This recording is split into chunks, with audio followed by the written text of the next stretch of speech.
Assalamualaikum warahmatullahi wabarakatuh. Selamat pagi teman-teman. Bagaimana kabarnya hari ini? Semoga kabarnya sehat semua ya. Langsung saja ya, pada hari ini saya dari kelompok 7 yang beranggotakan saya sendiri, Rima Lutfiana, akan menjelaskan sedikit mengenai materi membaca dan psikolinguistik. Untuk lebih jelasnya, silakan disimak penjelasan berikut ini. Pengertian membaca. Membaca menurut Kamus Besar Bahasa Indonesia berasal dari kata baca dan ditambahkan imbuhan me yang memiliki beberapa makna, yaitu melihat serta memahami isi dari apa yang tertulis, mengeja atau melafalkan apa yang tertulis, mengucapkan, mengetahui atau meramalkan. Sedangkan menurut Tampu Bolon, membaca adalah kegiatan fisik dan mental untuk menemukan makna dari tulisan, walaupun dalam kegiatan itu terjadi proses pengenalan huruf-huruf. Nah, dikatakan kegiatan fisik karena bagian tubuh khususnya mata yang melakukannya. Dikatakan kegiatan mental karena bagian pikiran khususnya persepsi dan ingatan terlibat di dalamnya. Aspek-aspek membaca. Secara garis besarnya, terdapat dua aspek penting dalam membaca, yaitu yang pertama, keterampilan bersifat mekanis atau mechanical skill. A. Pengetahuan bentuk huruf. B. Pengenalan unsur-unsur linguistik seperti fonem atau grafem, kata, frase, kalimat, dan lain-lain. C. Pengenalan hubungan pola ejaan dan bunyi seperti kemampuan menyuarakan bahan tertulis. Do. Kecepatan membaca ke taraf lambat. Kemudian yang kedua, keterampilan bersifat pemahaman atau comprehension skills. Aspek ini mencakup A. Memahami pengertian sederhana seperti leksikal, gramatikal, retorikal. B. Memahami signifikansi atau makna. C. Evaluasi atau penilaian.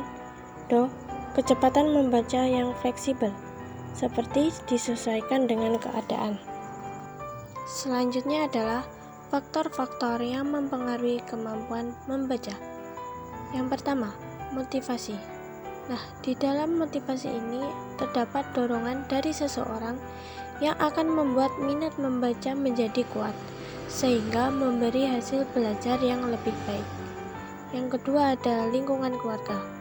Berdasarkan penelitian, minat membaca dari lingkungan keluarga itu berasal dari orang tuanya yang sering membaca, sehingga membuat seseorang ikut gemar membaca. Kemudian yang ketiga, bahan bacaan.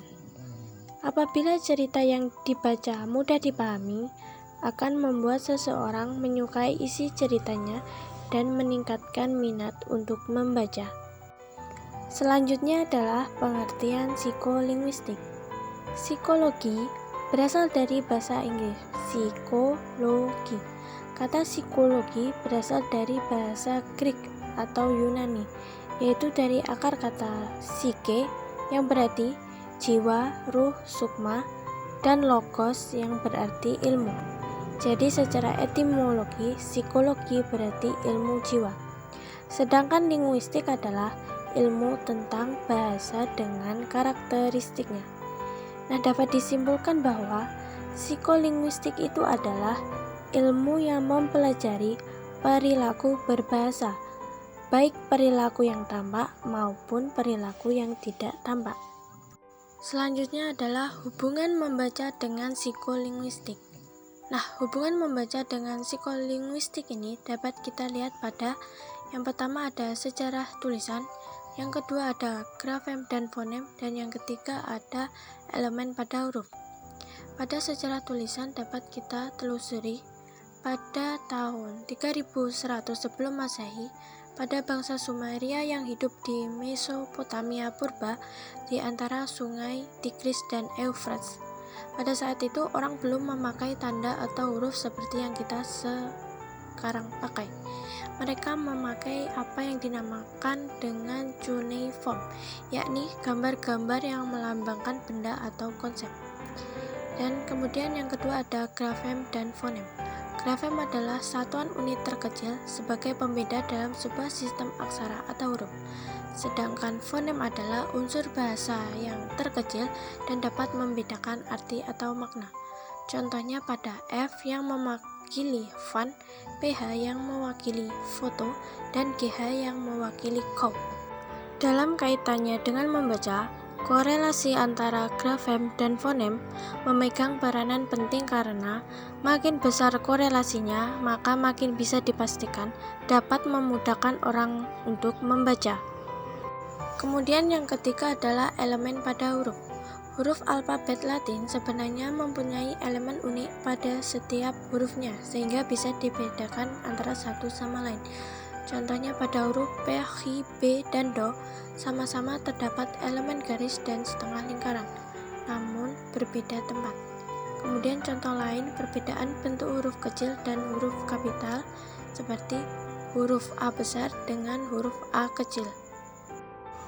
Mungkin cukup seperti itu penjelasan dari saya. Apabila ada kurang lebihnya, saya mohon maaf. Wabillahi taufiq wal hidayah, waridho wal inayah. Syukran, wassalamualaikum warahmatullahi wabarakatuh.